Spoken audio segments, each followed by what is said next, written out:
இந்த கிராமத்தோட பேரு தான் மலைப்பாறை. காலையில இந்த கிராமம் அமைதியா இருந்தாலும் நைட் ஆச்சுன்னா மூச்சு விட்டுருக்கோட பயப்படுவாங்க. ஏன்னா இந்த கிராமத்துல அப்படி ஒரு சாபம் ஒண்ணு இருக்கு. அது என்னன்றது கதை போக போக உங்களுக்கே புரியும். ஒரு நாள் இரவு 12:12க்கு ஒரு வயல்ல இருந்து வித்தியாசமான ஒரு அழுகிற சத்தம் கேக்குது.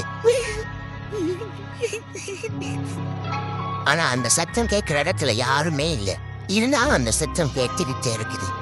மேலும் அந்த குரல் என்ன புதைச்சது யாரு அப்படின்னு சொல்லி ரொம்ப ஆக்ரோஷமா கேக்குது.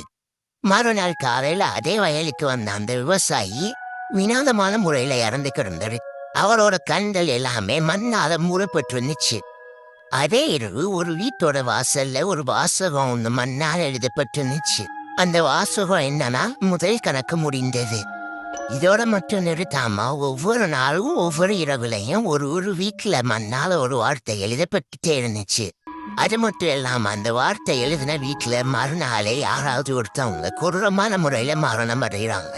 அந்த கிராம மக்களுக்கு புரிய வந்துருச்சு.